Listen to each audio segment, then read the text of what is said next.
This is a Shields of Shame exclusive. Introducing Dick Donovan, the former district attorney of the Paulding County Judicial Circuit in Georgia. Dick's dedication to justice was well known, but his personal and professional lives became intertwined when one of his own, Jamie White, an assistant district attorney, was caught shoplifting at the Cedartown Walmart. The irony was palpable. Jamie, entrusted to prosecute shoplifters, found herself on the wrong side of the law.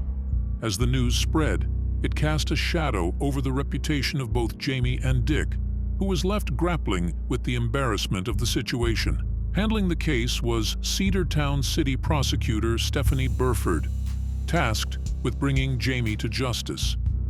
However, behind closed doors, a controversial deal was struck between Dick and Stefanie. In exchange for dropping charges in one of Stefanie's cases, Jamie's charges would be similarly dismissed. Dick began harassing Jamie and wanted something in return for getting her charges dropped. Jamie began recording Dick and eventually sued and won a settlement for $300,000 for sexual harassment. Dick was investigated by the Georgia Bureau of Investigation and charged with various crimes. Enjoy this exclusive content, and please consider becoming a member to support more content like this. This revelation sets the stage for a compelling series that delves into the depths of corruption within our judicial system. Through thorough examination of the facts and in-depth interviews, we will uncover the extent of misconduct among these government officials. Stay tuned for the shocking truth. Will you shut my door? You want to shut my door? I mean, you obviously need to talk to me. What's up? You know, I probably should point out to you that you run the second largest division in this office, and there is nothing untoward about your coming to my office or my coming to your office any more than my talking to Tom or Steve or Jared in their office. So Right, yeah. I wouldn't want anybody to think anything different. When I was in here several weeks ago, I was standing over there and I said, I was about to say something and I said, maybe I won't say that. And you said, yeah, that's probably for the best. That was a mistake. I should have said no. That I disagree, but I didn't because I'm always intimidated when I'm in here. I'm sorry. I got 4 years, 9 months, and 15 more days, at least. And 4 years from now, who knows? You know, I may pony up again. I'm in remarkably good health. Yes. I've never felt healthier, and I've lost,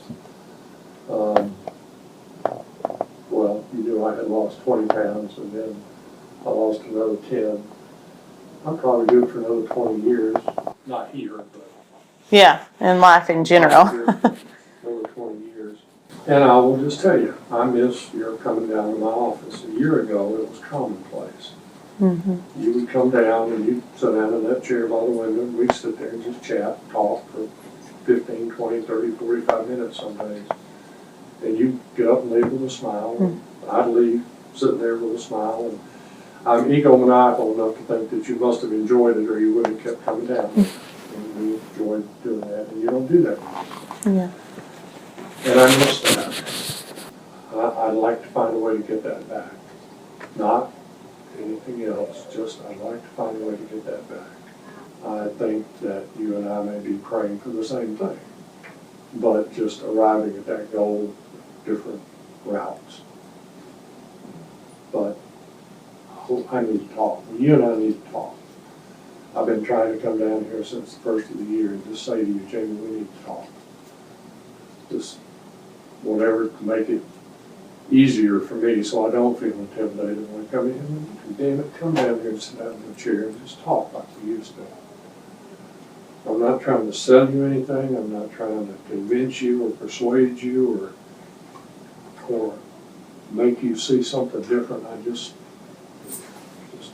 things that I'd like to say and things I'd like to hear you say. So. What are you intimidated by? What, you? Me? Yeah, I told you driving out of here one time back in either October or November, you scared me to death. I don't know why. I don't understand why. That's one of the things we can talk about. I hate that I'm intimidating. No, you don't. I don't like that. No, you don't. No, I don't like that. I mean, what do you want to talk about? We can talk about what we need to talk about. There's lots of things we need to talk about. That just, like I say, I'm not trying to sell you anything or convince you, or it's a defensive posture. I have to be careful about that because it's comfortable. Well, be comfortable. But no, it's a defensive posture. It's body language. There's a lot of things we need to talk about. I don't know that we need to do it in my office or your office. Or we're out that little conference room back there in the back hall is a great little hidey hole. Yeah. Nobody ever comes in there, nobody ever goes around there. Yeah. And if I'm missing, that's sometimes where I am. Oh, is it? It's a good hiding spot. It's a good spot. I don't know, like I say, it might take 5 minutes, you might tell me to get out. But there's a lot of things about which I think we should talk. And I don't, like I say, I don't know that it can be done in 5 minutes or 30 minutes or an hour, I don't know. You know, Well, what's the most pressing issue you think? you give the impression that you're hiding from me and you're avoiding me. And I try to help you out sometimes, Mm-hmm. staying away so you don't have to hide from me or avoid me. But I don't want you to do that. I don't want you to feel like you have to. And you really want me to say this now, I'll say all this now. I really, when I came in here, when I went back in January to go see Dr. Watson, not her, Dr. Watson, for a checkup for a scope. I came down here and stopped in your door, and I wanted to ask you, like I had asked you since 2014, I guess, 8 or 9 times. Would you say a prayer for me? Mm-hmm. Yeah. There I go. Yeah. And I got to your door, and I was so scared that it was really hard for me to ask you that. And it shouldn't be that way. Mm-mm. No, you're right. I wrote it, I have written, I don't even know if I want to tell you this, I have written a little over 32,000 words.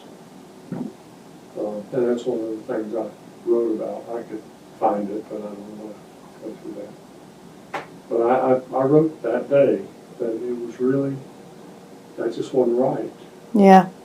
for me to feel that way.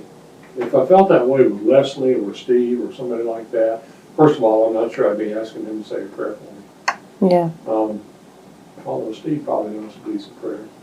And Leslie probably knows too. Mm-hmm. I don't know, but I wouldn't feel that way. But it was just wrong when I walked out of here. You said, yeah, well, sure, you do that. And I did.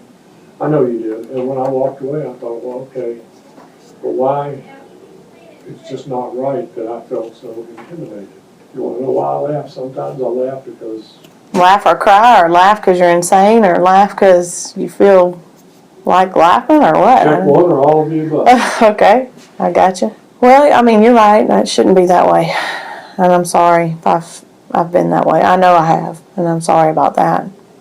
Well, okay, since the other side of that is, I'm sorry if I made you feel that way. That was my bad. Hmm.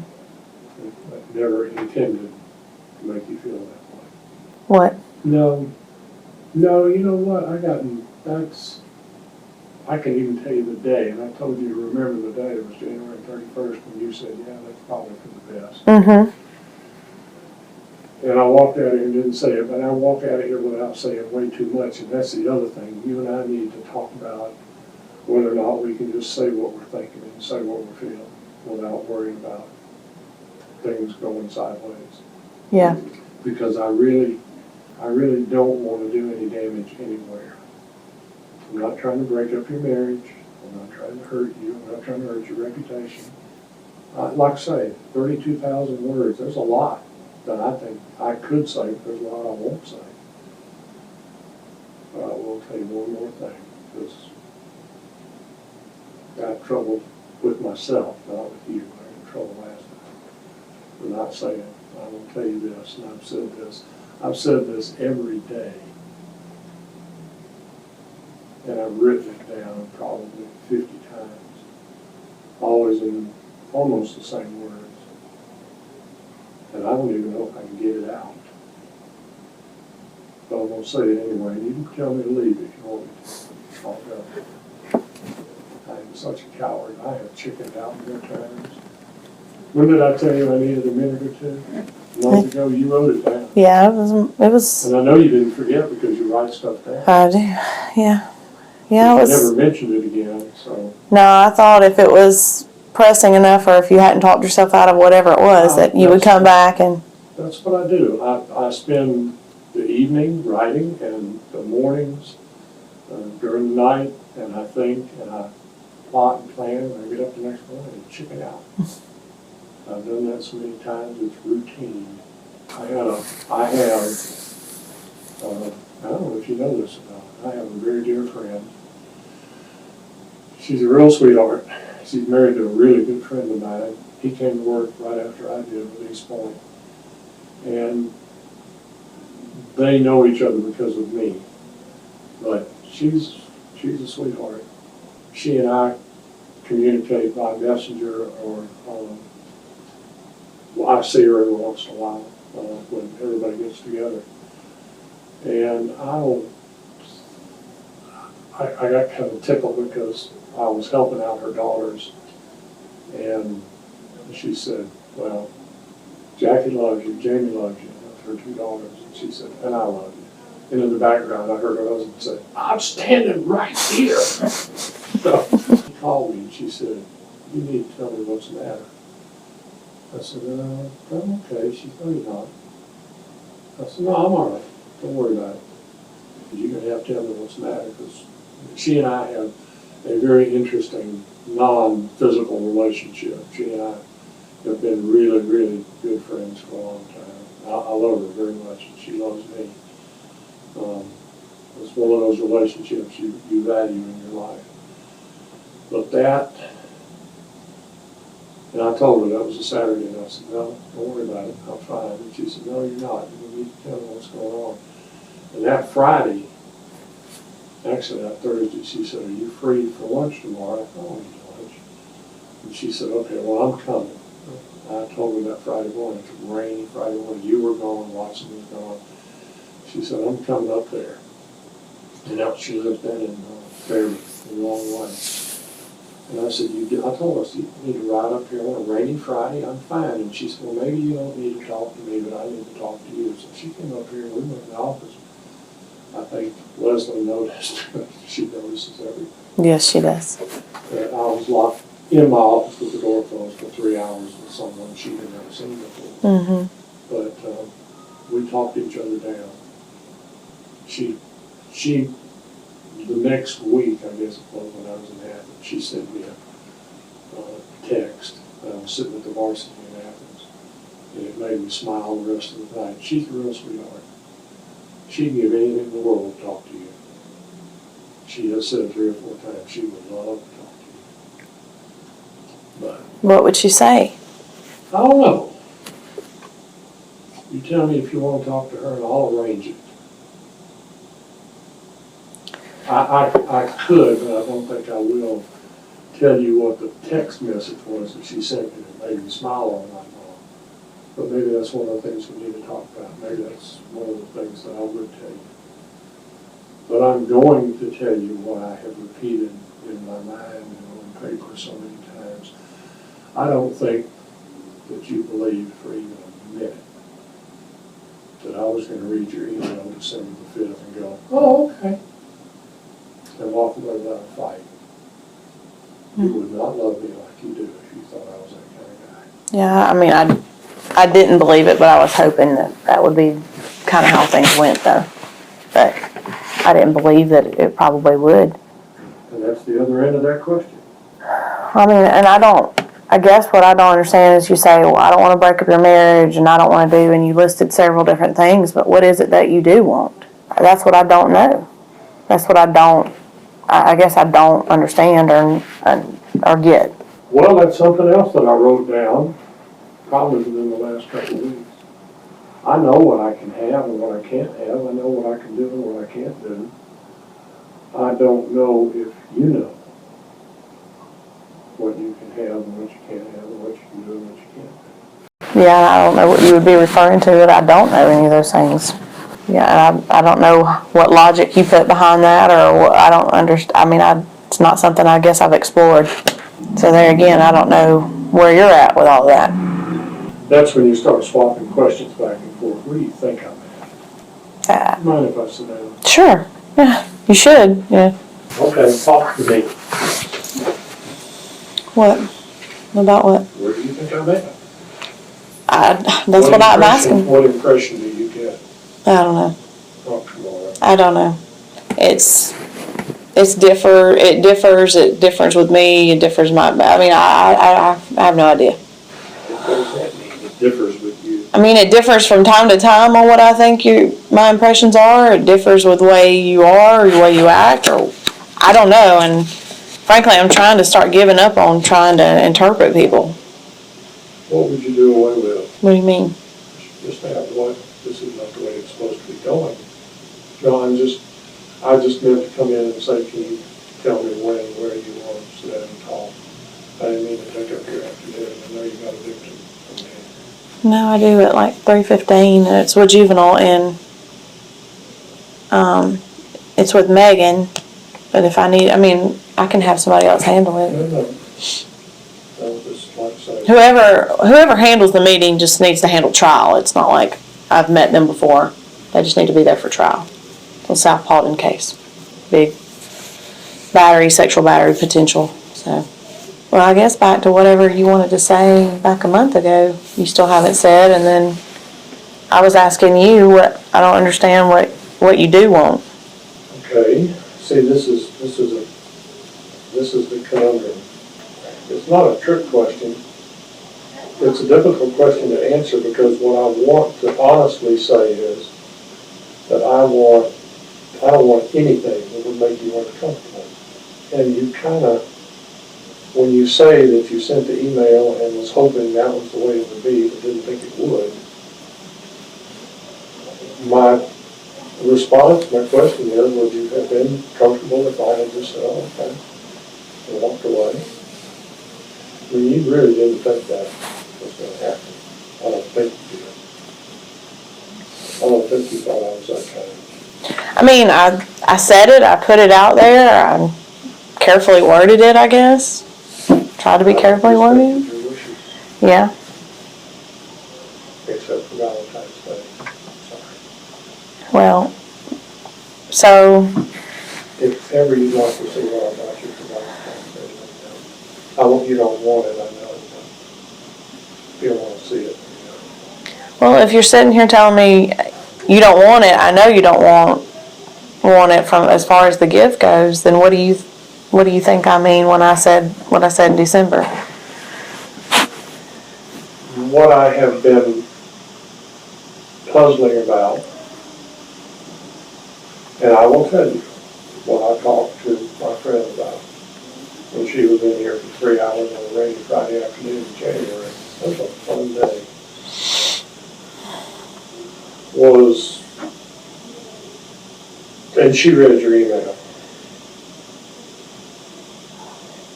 What I have gone over, I don't know how many times, was, and I can almost quote the damn thing, but you said, for personal reasons. You need me to guess. I had no input in that. You didn't say, here, let me talk to you about this. This is what I would like. You just sent me an email. But you have left me to wonder what personal reasons. I can guess, I can think, I can wonder. And I'll tell you. I'll maybe tell you more than I should. I don't think I can do that. I don't think there is anything that's more than I should. Christmas night, I customarily go right to sleep. But Christmas night, I didn't go to sleep for about an hour and a half after I laid down. And I went back over every conversation and interaction that we had had since October the 11th. And by the time I went to sleep, I think I'd had my own idea about what your personal reasons were. And the next day, I had an opportunity to have the afternoon to myself, and I went for a walk. I walked about 4.5 miles in the cold. It was cold the day after Christmas. Pretty good. And I kept trying to pick it apart and see where I was wrong. And I still think I know, but obviously I don't know because you never told me. I would like to have had some input. I would like to have had a conversation about it rather than just get an email. That would have been, from my perspective, it would have been a little easier. But again, she and I talked at length. She's got bad problems and she needed to talk to me about, and that's the kind of relationship we have. She had bad problems. Both of her daughters have got bad problems. And I had tried to help them, but now that I'm not in private practice, it's more difficult for me to do that. But I'm sorry if this bothers you to know that you have been the subject of conversation with other people.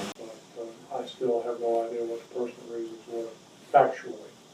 I know what I think, and based on things that you said and things that you told me and things that I remember in those 6 weeks, I still think I have a pretty good idea. But I don't know, you never told me. What do you think they are? Well, I'm not making light of it, I'm just thinking how many times I have had this conversation with you in my mind. Late at night, early in the morning, during the day. And how many times I've said, and then when it comes, like I said, I chicken out. So I guess my question would be, if I told you what I think, would you tell me whether I was right or wrong? possibly. Possibly. Correct, possibly, yeah. Yeah. Okay, well, let me put it easily. No, I won't even say that. That's me. I don't think you built that wall for me. Okay. I think you built it some time back. It wasn't for me. I think someone has said to you in the past somewhere, Jamie, I'm in love with you. And he may have even used the same words that I'm using. He may have said the same things I'm saying. I think that you got hurt really bad. And I don't know when or how, or I can imagine what the motive might have been. But I think it was also, if I'm in love with you, you must be in love with me. And I laughed one time when I told my friend, I said, I'm in love for the last time I've ever been in love in my life.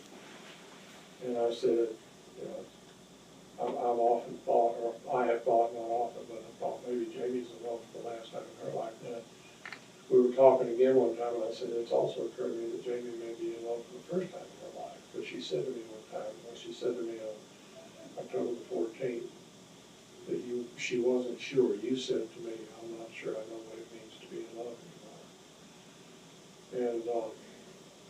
And we talked about that too. And what it really is like to fall in love with somebody unexpectedly. And I don't know when, and I don't know who, and I don't want to know who, because even a shallow grave has 50 or 60 cubic feet of dirt that needs to be, And I let my shovel last time. I had to find a shovel, and I don't like going out there. Anyway, I just think you got hurt real bad, and you built a wall because you didn't want to get hurt again. I don't blame you. I will tell you that somewhere in my office, I won't tell you that, because you think I was nuts. What? I bought you a wrote a cute note to go with it. Climb over that wall. And I went walking the next day, and I walked for probably 2 hours. I did 4 miles in about 2 hours. And I kept trying to think what it was, but everything you said, not everything you said, but a great many things that you said, and a lot of things that you did, made me believe that someone had hurt you really bad, and that you don't want to get hurt again. I don't blame you for that. And then, see, we get into the part about my not selling you me, because I don't want to sell you me. I'm not selling you a damn thing, excuse me. I don't want to try to persuade you or convince you. And I have written down, it's like I said, I don't think you think I'm that kind of person. I hope you don't think I'm that kind. But I wrote down the other day that I can remember 2 occasions when I stood in front of you and you were crying pretty hard. And I just wanted so desperately to just reach out and put my arms around you and pull you up close to me and hold on to you and say, Jamie, don't worry about it, sweetheart. It'll be okay. I'm not going to let anything happen. I will take care of you. I don't know who it was, and I don't want to know, but I'll tell you this, it wasn't me. I'm not him. I'm Dick Donovan. I'm the guy that came when you called and tried to fix it, and did, as far as I can tell. And I did not take advantage of you on either of those 2 occasions when you were pretty vulnerable. When you walked out on October 14th, when you walked out, and I'm going to tell you this, you can laugh if you want to. I have never seen you more beautiful in all my life than you were when you walked out there. You weren't dressed fit to kill, you weren't dressed to go to work, you were dressed to go to Walmart. But you were the prettiest I've ever seen you. And I really wanted to just reach out and just put my arms around you, but I didn't do that. And after we went to court, and you were standing there by your car crying, I wanted to reach out and just put my arms around you, but I didn't do that because that is not who I am. It ain't me. I am not trying to get you into bed somewhere. I am not trying to seduce you. That is not anything even remotely like I'm after. Well, what are you after? No. Back up. That's where I'm trying to get to. No, you said possibly. Right, okay. Well, yeah, I mean, that's definitely part of the reasons. There are several personal reasons. And then if I tell you, then it's not personal anymore, or you try to do something about it, or you'll try to fix it, or you'll try to, cross it off, or make me feel better about it, or I don't know. That's why I just said if I left it personal reasons, then it'd have to stay personal, and you couldn't do anything about it. But yeah, absolutely. I mean, that is very true. And not just once, but it seems like multiple occasions and continual. The wall just gets thicker and bigger and better and higher or more sturdy. You do know that I considered calling the governor, right? For what? See if he would appoint me as an administrative law judge. So you wouldn't have to hire him. You shouldn't have done that. You shouldn't have to feel like you had to do that. You shouldn't feel like you can't tell me things. I can tell you, I have a remarkable memory for dates and crap like that. I can tell you that on November the 2nd, we walked out of the elevator back in the back, and I said, you need to remember that you agreed that nobody cares about you as much as I do right now, and you stood right there and said, yeah, you're right. Now, I don't know if you still think that way, but I still think that way. I'm not sure anybody else cares about you like I do. But I would rather you not feel like you can't tell me something just because you think I'm going to try to fix it. You told me, sitting in a car, sitting in a Tahoe in Cedartown, that Nick checks your phone. You told me that things were not good at home. And you also said I was going to come down and talk to you, which you never did. Instead of talking to me, which you do, You said you knew I was fond of you. I can look back at so many different times when we were swapping smiles and cutting up with each other. Anyway, you never came and talked to me about it. On the other hand, on that Wednesday, when I said, I wish you were here, you said, me too. Okay, if you felt that way, and if you still feel that way, there shouldn't be any reason why you can't tell me or talk to me about anything. And trust me. If you don't trust me, just tell me you don't trust me. And if that's true, then it would be better if you told me you don't trust me. Yeah, I guess because I don't know what your intentions are. That's the thing. I mean, there's got to be intentions. It's not just, oh, well, this is how I feel. There has to be some kind of intention or some kind of something that you would like in return. Why? Because that's the way it works. Especially in love or a love situation. I mean, people don't just love somebody who doesn't love them back. Or they expect to be loved back. I didn't say that. I'm not trying to make you leave or not leave. I'm just saying that's just how it is. Or that's how I believe it to be. Did I say something wrong? I mean, I don't know what you want, I guess is what I'm saying. I don't know what you want from me. And you say not a damn thing, usually, quote unquote. But the intentions don't have to be bad intentions, but people do want something. I guess, unfortunately, for Laura, for all that being the district attorney can be we've had this discussion before, a very powerful position. When it comes to certain things, I have no power whatsoever. None. And I can be intimidated and be frightened just like anybody else. And I can't go back and undo whatever harm was done to you. I can't fix that. I can't make it unhappen.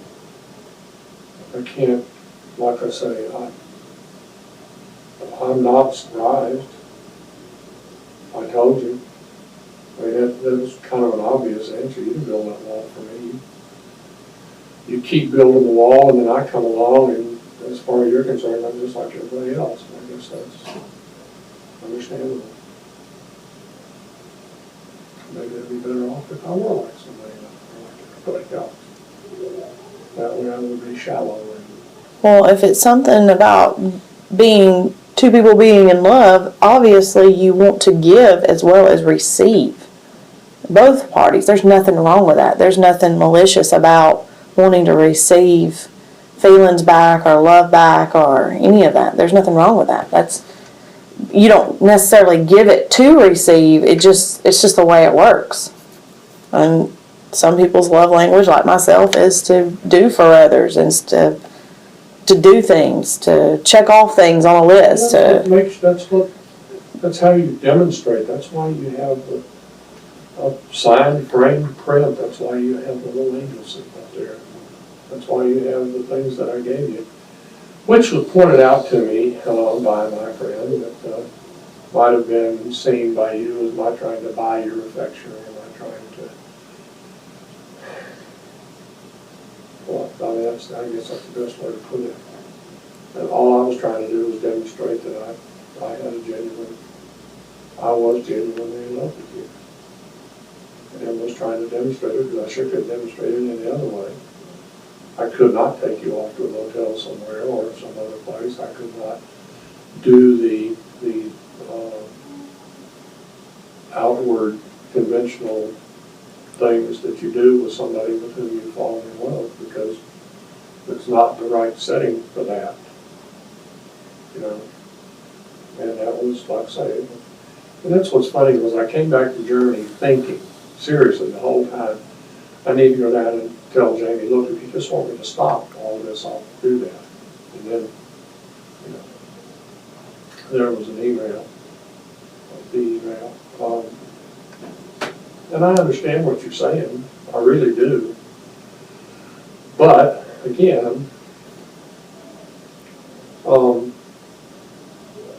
I was never in love with her, but like I said, we love each other very much, and she makes no secret of it. Even her husband, like I say, he gets tickled.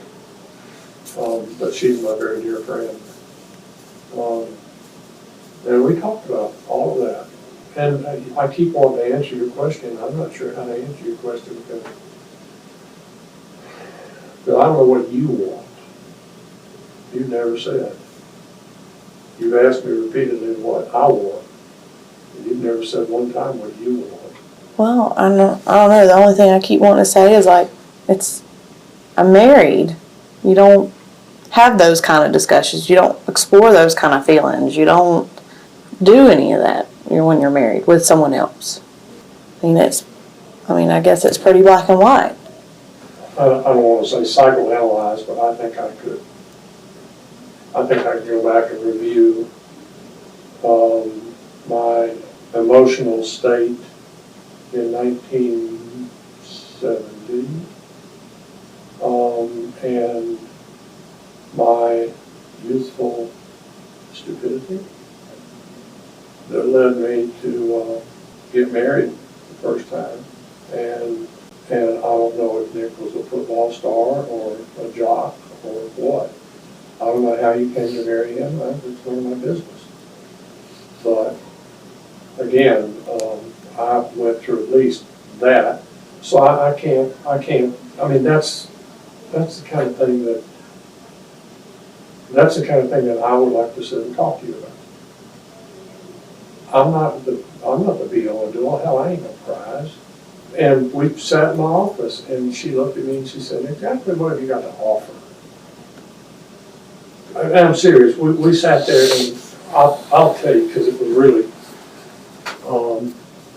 really a great afternoon. She's a sweet lady, and you like her. She came in, and I said, "I'm fine. I don't need this." She said, "No, hell, you're not fine." And I wasn't. She said, "So, what's going on with you?" And I said, "Well, it's nothing for you to get worried about." She said, "Well, you need to tell me." And I said, "No, it's all right." She said, "Yeah, you need to tell me." And I said, "What do you think's wrong?" She said, "I think some pretty girl has caught your eye." Yeah, okay. And like I said, we talked for a long time. And she looked at me and she said, "What have you got to offer?" In some situations, all you've got to offer is love. I don't know whether things have improved at home for you or not. I don't know whether they're better or worse. I don't know if you genuinely think that you can fix it or whether it's just, I'm going to keep trying as long as it's humanly possible for me to try. But I like to think that it would be better if you woke up in the morning knowing, or believing, but knowing that you were leaving there, whether it's positive or negative or just everything's level for the time being, waiting for the next upheaval, and come here where for sure and certain, big, tall guy at the end of the hall with a cheesy mustache will tell you when you walk in his office that he loves you, and he cares about you, and he hopes you had a good night, and he hopes you have a great day.